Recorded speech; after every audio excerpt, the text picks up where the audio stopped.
Hey everyone, and welcome to the Sunny Go One Piece podcast. And on this episode, we're going to continue with our detour and talk about part 2 of my most emotionally impactful moments. And so today is just going to be me talking about the next set of emotionally impactful moments. There will be more parts to this. Probably I have enough for another 2 episodes, so I'll get to those at some point, but for now, we'll just look at these moments. And yeah, just to kind of recap, what do I mean by impactful moments or emotionally impactful moments? And yeah, so these are moments throughout the series that affected me with sort of elevated emotions or just resonated with me on a deeper level than just pure hype or fun or cool moments. And that's not to say that some of these moments weren't hype, but they had a little bit of extra punch for me, and they actually had like either other sets of emotions or stayed with me long after I finished reading or watching them. And again, so an example that I used last episode is like Zoro's nothing happened moment from Thriller Bark. While one of the best moments in the series, it's not going to be on these lists because of it's pretty much just pure hype and nothing else. And then again, like Gear Second with Blueno, that stuff. So yeah, this list isn't going to be in any particular order, nor is it ranking anything. I'm just going to be talking about specific moments throughout the series, and I'll be breaking this up into several episodes like I mentioned. And yeah, I should also note that this list will have pretty much full spoilers for the entirety of the series, including the manga, as I'll be referencing things from the end of Wano as well as into Egghead Island. And so this episode is being recorded as of the release of manga chapter 1098. And so yeah, to balance this out, I'm just going to pick moments from all up and down the series instead of going in any particular order like I mentioned. And yeah, so let's start with this first moment on this list is always pretty much in my head, and that's Hiriluk's "When does a person die?" speech from the Drum Island arc in Chopper's flashback. Let's start with the fact that on the surface it's already an emotional moment as Chopper is desperate to save his adoptive father essentially, but in order to spare his feelings, Hiriluk is determined to not let Chopper's poison mushroom kill him and decides to sacrifice himself to heal both Chopper and his beloved but sick country of Drum. And that question of when does a person die and his answer of when they're forgotten has always stuck with me, especially thinking back on loved ones that I've lost and that we've all lost. And the idea of inherited will is very much encapsulated here. And the level of selflessness of Hiriluk on display here is nothing short of inspiring, as despite knowing it was most likely not going to end well for him, he waltzes up to Wapol, but he still wanted to do anything he could help the remaining doctors with Ishii 20. And he ended up doing so much more as he planted the seed of what would become the cure in the Ishii 20, and in particular Dalton. And I always tear up like crazy every time the camera cuts to Dalton sobbing and asking if a country could also be saved, as he realizes that Hiriluk is right. His home is sick and it needs more men like Hiriluk willing to fight to save it. Of course, if that wasn't an emotional enough moment, Chopper arrives just in time to see Hiriluk blow himself up while Wapol just mocks and laughs. And of course, we get that emotional exchange between Chopper and Dalton where he says he'll take responsibility for Wapol mocking and laughing at Hiriluk's sacrifice, and that he doesn't want anyone else to fall victim to this sick country. And if you want to add that last scene where just after this, Chopper is frantically pleading to Dr. Kureha to teach him to be a doctor so that he can become the cure that can fix anything. I mean, if you're not in a puddle of tears by that moment, I don't know what will get you there, because this entire moment just sticks with you so much, particularly because of that idea of people never really die unless you forget about them. And so, yeah, that's why that's on this list for me. Next, we have a moment that's kind of underrated, I feel like, just because of the arc that it's contained in is also very underrated. And that's where Luffy rings the golden bell of Shandora and exonerates Noland.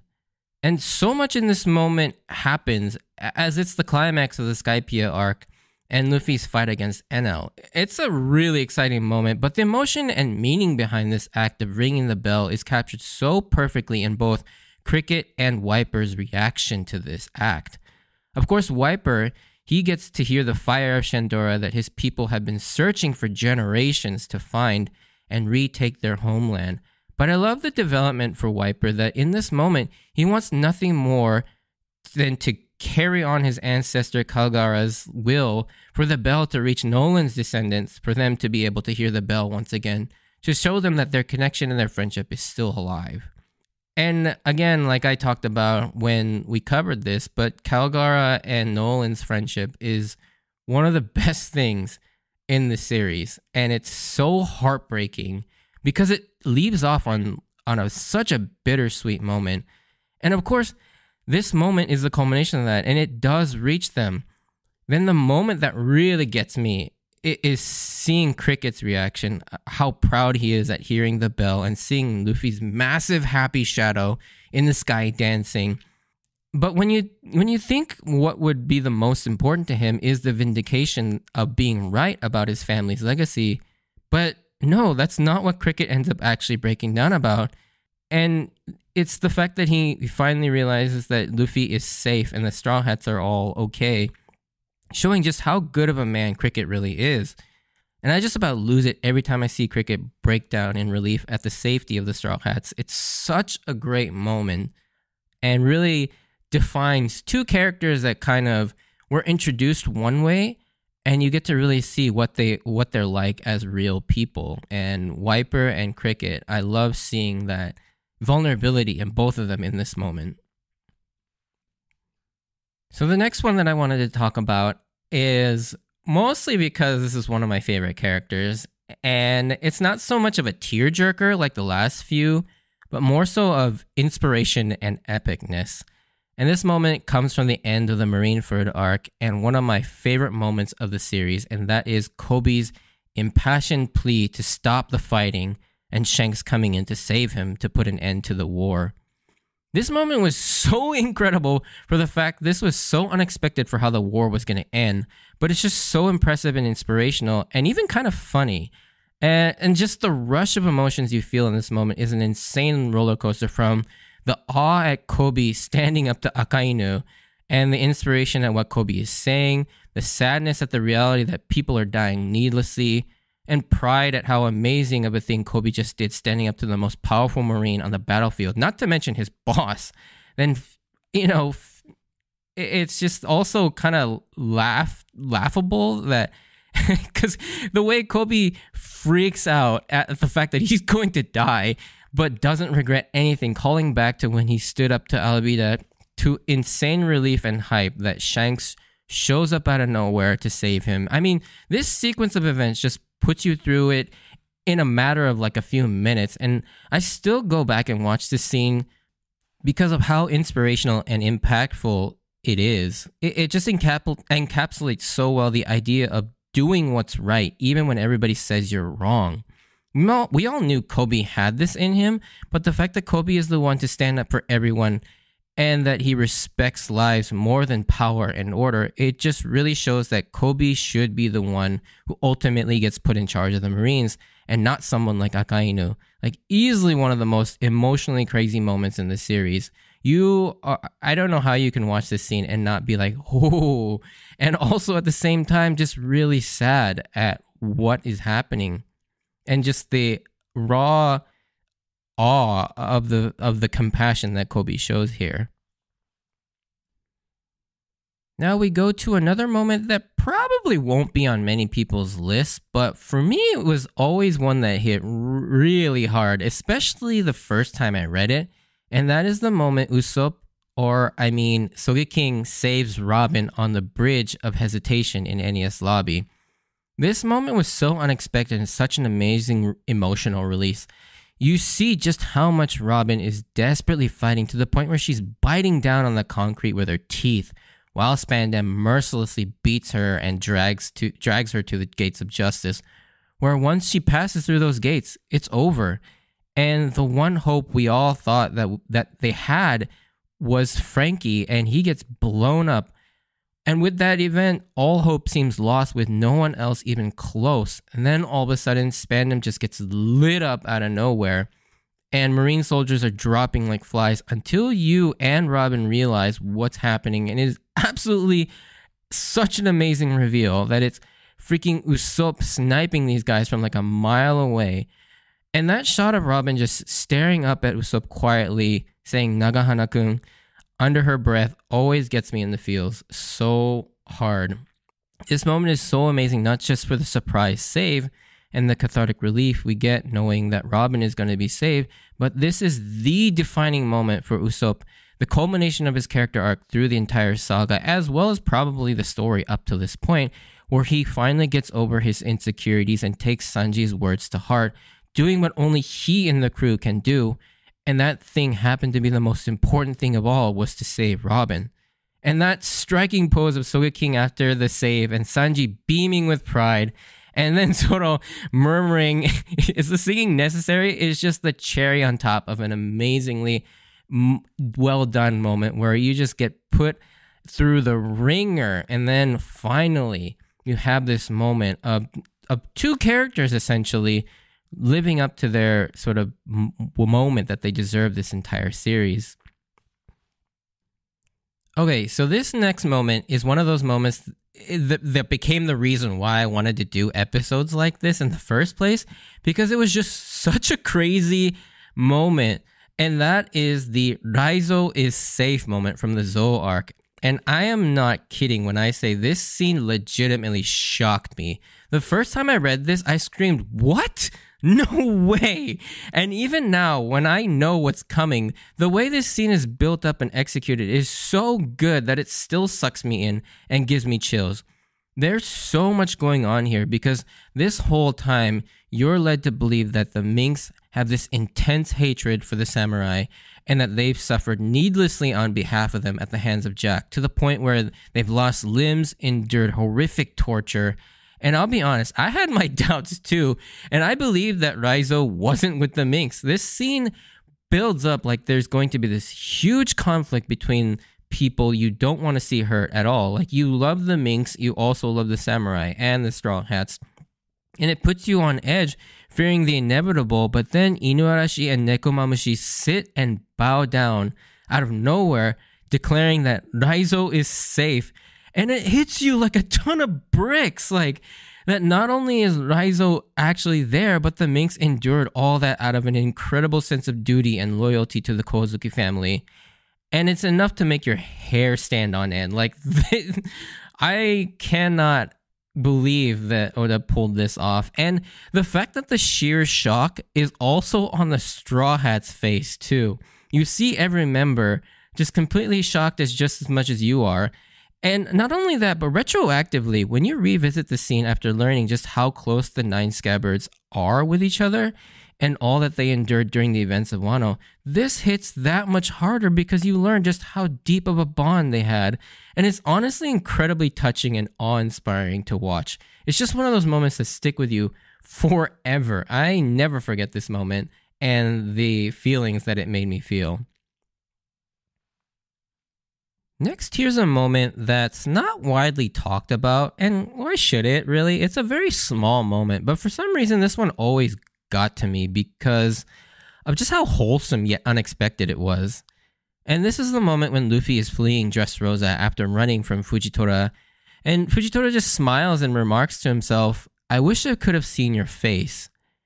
And it appears like the citizens are trying to chase the pirates out, but obviously they're all there to protect Luffy. And even though what they're saying is threatening, you can hear that there's no malice in their voices. And Fujitora realizes that Luffy helped all these people, calling him foolishly honest, and wonders to himself with a huge and wholesome smile what Luffy looks like, and that he imagines that Luffy is probably a really kind person. And that just like fills my heart up. Of course, you know that I have a soft spot for the good Marines, and this moment solidified it to me that Fujitora, or Issho, is unequivocally one of the good ones, and it made me so happy because I love Fujitora. Like, he's such a cool character. And of course, this brings their first meeting at the beginning of the arc full circle, where Luffy helped Issho from getting swindled out of losing money. And this moment is pretty significant in that Isho blinded himself because of all the evils he's seen in the world that he didn't want to see anymore. But this is the first time he's regretted that decision a bit because of the good that Luffy exudes. And that is such a powerful statement. And I just really love this sort of really tiny moment, just showing both who Fujitora is as well as Luffy. And yeah, it just really fills my heart up with really good feelings when I see this moment. Now, unlike the last moment, this next moment is the opposite in the sense that everyone is going to have this moment on their list, and that is BB's farewell at the end of Arabasta. And what can you say about this iconic moment? I don't really have much to add. This moment holds so much emotion with BB's speech not only to her people, but in reality, this message was directly for her nakama that she grew to love and who put their lives on their line to save her family, her home. And make no mistake, BB and Karu are Straw Hats. She is a nakama. And we understand why she has to stay behind, but that doesn't make it any less hard to say goodbye. Of course, the moment where she asks if they ever meet again, would they call her a nakama once more? And that painful silence as she tears up because the crew is unable to say anything back for fear that she'll get associated with pirates. And then that awesome moment where they turn their backs, resigning to the fact, which is heartbreaking at first, but then we get that now legendary moment where they all stand at the back of the Mary with their left arms raised with the X symbol, signifying that no matter what happens from here on out, that this will signify that they're all still nakama. And yeah, this moment is such an emotional roller coaster from happiness, nostalgia, bittersweetness, worry, sadness, to absolute elation, and finally, just pure awe at what Oda just wrote in the span of a few pages. And I always tear up reading or watching this scene because of just how powerful it is. And it is technically the first time we said goodbye to a Straw Hat. And, you know, with the way things are going in the story, it's looking very likely that we will finally get to see a reunion between the Straw Hats and Vivi. Now, this next moment seems like it shouldn't be included on this list since it kind of breaks my one rule in the fact that it's pretty much just a hype moment, which you're correct, but I kept it on here primarily because I remember the emotions that led up to this moment and the emotions after it. You see, the lead up to this moment emotionally was incredible because of the fact that you, like Nami, had this searing frustration and anger towards Bellamy, and that's because of the moment where Luffy beats the hell out of Bellamy. And yeah, you know, because of how Luffy chose not to fight back, even though we all knew even Zoro alone could have taken everyone in the entire tavern out, let alone Luffy. In addition, Bellamy committed one of the few cardinal sins of a One Piece villain, and that was to make fun of and mock someone's dream. That pure animal brain in you just wants Bellamy to get exactly what he deserves, and it's this searing hatred of Bellamy that gets this moment on the list. And of course, that leads us to the moment itself because Bellamy decides to add to a growing list of reasons to hate him by attacking Cricket, Mashira, and Shoujo and stealing their treasure. The moment itself is incredibly short as you see that shot of Luffy's stoic face with anger growing as Bellamy is bouncing around, just talking shit about everything, until you get one of the most cathartic beatdowns in the entire series. And that release of hype, joy, and relief is so immense, I kind of just had to put it on here. And the fact that Luffy like no doubt KOs him with one punch, and not even like a Gomu Gomu ability, just straight up raw strength. This is just this normal punch. It's just the cherry on top of an incredibly satisfying moment. All right, so the next three moments are kind of grouped together because they're all kind of loosely related, and they all take place during the Wano arc, and thematically they're tied together.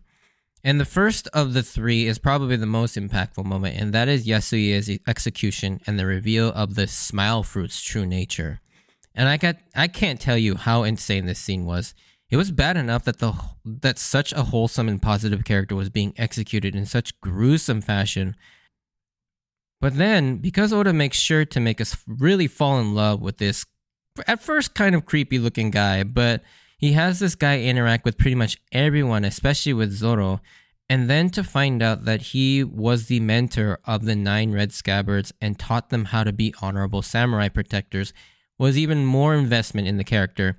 So when he ultimately sacrifices himself to save the raid, it hurts, but that's not even the worst part. So Otoko is revealed as being his daughter, who's frantically trying to save him while everyone else is trying to save her.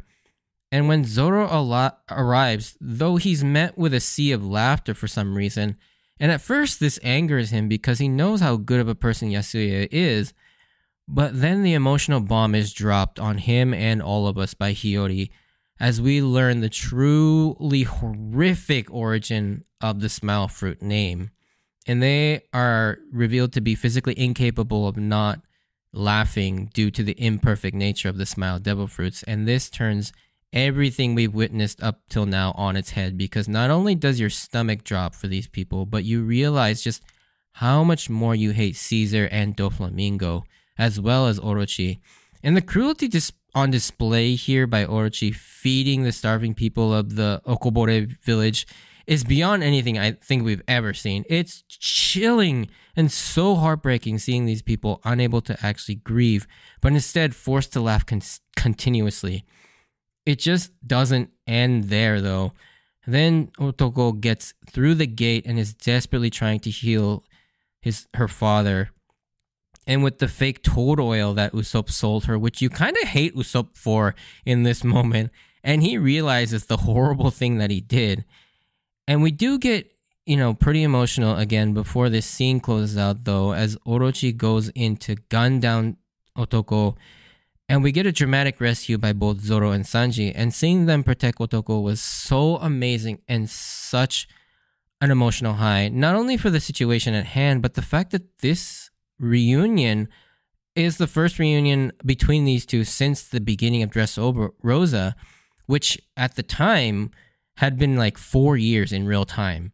And so, yeah, there is a lot going on with this scene, but I think the pure shock of just how horrifying the Smile Devil Fruits are is what really gets you. And of course, Yasuye's death, Otoko's reaction, and then Zoro and Sanji's reunion to save Otoko were all part of it. But yeah, that all like crammed into basically one episode, if I remember correctly, is just incredible. And then kind of fast forwarding with this scene, we get the resolution, and that's when Otoko learns of her father's sacrifice and she changes her wish thanking him. And this moment, I cannot keep a dry eye while watching this moment. And so yeah, to follow up that last moment, we see towards the end of the raid, we get an incredibly sweet and heartfelt moment for Otoko. And at the end of the fire festival, the citizens of Wano all light lanterns with wishes and hopes and send them up to the sky. And she originally writes that she wants to see her father again. But upon learning from Sukiyaki that Yasu gave his life to the people of Wano and gave them hope once again, she learns what a great man her father truly was and understands now what he gave his life for. And it was that so she and everyone could have a better tomorrow. And so she crosses off her initial wish in order to see her father, but instead changes it to "Thank you, Dad." And I remember when I first read this, I was a mess. It's so touching and sad at the same time. It's like all the pain is finally being released, as this was the same moment that Luffy defeats Kaido for good. And yeah, it's such a beautiful moment and such a reflective moment, seeing Otoko change her wish, and also just seeing Sukiyaki's reaction to it as well. And then similarly, around the same time, to round out this trio of moments, we have Tama's moment from the end of the Wano arc. And yeah, her story is also incredibly heartbreaking. After being so strong the entire arc, it sets in for her that it's finally over and she's finally able to let go. And she just sobs in Nami's arms. And this is another moment that really hit me hard because of, first off, how can you hate on Tama? She was there from the very beginning, being so kind and cute despite the traumatic life she's lived. But this moment really just serves to remind us she's still only a child, and that it took an incredible amount of strength and courage to keep fighting through all this. And let's not forget that Tama is a huge MVP in this fight, basically turning the tide of the entire raid. And we get to see her flashback and just how much she's had to endure, and to see that rush of emotion flooding out of her as she not only gets to see a tomorrow with a brand new free Wano and a new mother in Speed.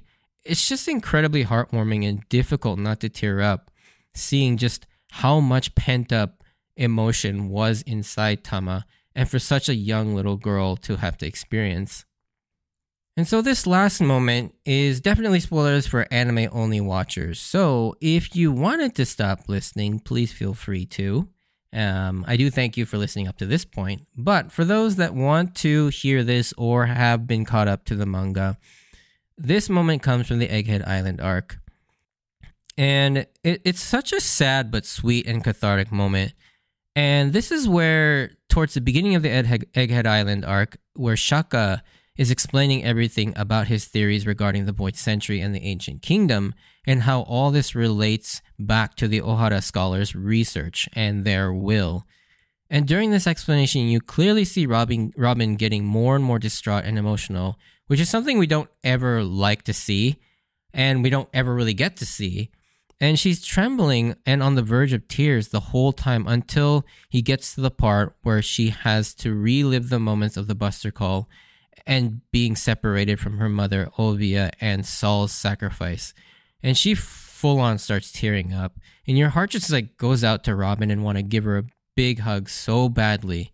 But the part that really tugs at your heart is after Shaka is done, he reveals to Robin and us that Saul is not only alive, but the will of Ohara lives on, and that the sacrifices of Clover, Olvia, and all the other archaeologists wasn't in vain. And you see this incredibly tearful smile come across Robin's face, and it's just so amazing, the payoff to this plot point for like decades, but more so that we're seeing Robin open up and let her emotions go more. And I think that's the part that hit me the most in this moment, and why it hits me so emotionally. It's just that Robin just looks so happy and relieved to find out that all of it has been worth it, and that Saul is still alive.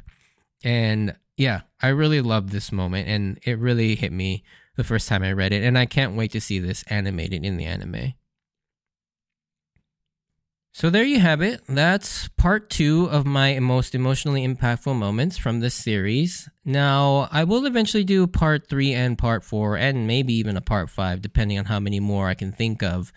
But I'm not sure when I'll do that. Probably I will save those for another point where I need to catch up on a few things. But yeah, this has been really fun, and interestingly enough, it's been hard for me to like not tear up even just talking about some of these moments. And yeah, I thank you for sort of indulging me in this. And so next episode, we are going to be going back to the main story and be covering the Straw Hat Separation serial cover story, which is the first cover story in a long time we have actually seen animated. And so we'll talk about that and get back to the main story. Now, these aren't fillers, and they're not a cover story recap. These are actual anime episodes. And so we'll cover that on the next episode. But yeah, if you did enjoy this, send me a like or comment. And if you want to join me on this journey of rewatching One Piece, please consider subscribing. Check out my Instagram and Twitter account at SunnyGo Podcast for updates of when I post new episodes, or see some pictures of my manga collection. And as always, I wanted to thank you for taking the time to listen to my podcast. Stay safe out there, and I hope to see you on the next episode. Bye!